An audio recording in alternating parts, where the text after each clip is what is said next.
একটা শর্ট ভিডিওকে ভাইরাল করার জন্য সবচাইতে গুরুত্বপূর্ণ জিনিস হলো সাবটাইটেল। তুমি যদি তোমার ভিডিওতে এরকম সাবটাইটেল অ্যাড করতে চাও তাহলে এই ভিডিওটি তোমার জন্য। আর অবশ্যই আমার চ্যানেলটি সাবস্ক্রাইব করে আমার সাথেই থাকো। চলো যাই মোবাইল স্ক্রিনে। আমি টিকটক অ্যাপ্লিকেশনটি ওপেন করে দিয়েছি। এখান থেকে আমি প্লাস আইকনে ক্লিক করে দিব। এখানে ক্লিক করে দিব। মোবাইলের মধ্যে যত ইমেজ এবং ভিডিও আছে এখানে শো করবে। আমি শর্ট ভিডিওটি সিলেক্ট করে নেক্সটে ক্লিক করে দিব। দেন এই অপশনে ক্লিক করে দিব। নিচে বিভিন্ন রকমের অপশন আছে। আমি এখান থেকে টেক্সট সিলেক্ট করে দিব। সিলেক্ট করার পরে মোবাইলের ব্যাক বাটনে আমি দুইবার ক্লিক করে দিব। এখানে ক্যাপশন নামের একটি অপশন আছে, এই অপশনে ক্লিক করে দিব। ক্লিক করার সঙ্গে সঙ্গে আমার ভিডিও অনুযায়ী এখানে এআই ক্যাপশন জেনারেট করে দিবে। এখানে কিছুক্ষণ অপেক্ষা করতে হবে। দেখতে পারতেছেন আমার ক্যাপশনটি রেডি হয়ে গিয়েছে। এআই ক্যাপশন জেনারেট করার পরে একবার দেখে নিবেন ক্যাপশনের মধ্যে কোনো ভুল আছে কিনা। আমি এখানে সবগুলো ক্যাপশন দেখে নিয়েছি, এখানে কোনো ভুল নেই। এখন আমি ল্যাঙ্গুয়েজ অপশনে সিলেক্ট করে দিব। এখান থেকে আপনি বাংলা ক্যাপশনকে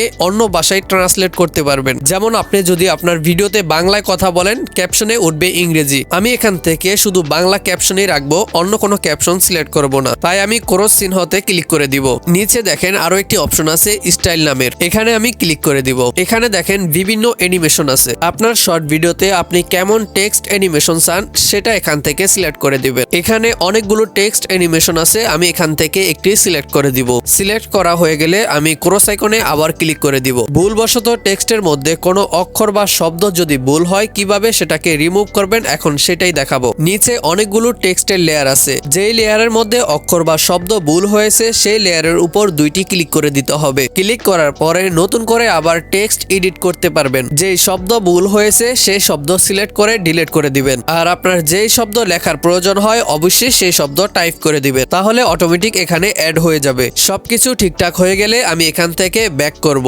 এখান থেকে আমি ড্রাফটসে ক্লিক করে দিব। ভিডিওটি সেভ করার জন্য আমি প্রোফাইল আইকনে ক্লিক করে দিব। আমি এখান থেকে যেই ভিডিওটি ড্রাফটস করছি সেটি এখানে দেখাইতেছে। আমি জাস্ট এই ভিডিওর উপর একটি ক্লিক করে দিব। যেই ভিডিওতে আমি ক্যাপশন অ্যাড করেছি সেই ভিডিওটি আবার সিলেক্ট করে দিব। এখান থেকে আমি অ্যারো আইকনে ক্লিক করে দিব। এখান থেকে আমি সেভ অপশনে ক্লিক করে দিব। কিছুক্ষণের মধ্যে ভিডিওটি সেভ হয়ে যাবে। মজার ব্যাপার হলো ভিডিওতে কোনো ওয়াটারমার্ক থাকবে না, এইভাবে যদি আপনি ভিডিও সেভ করেন।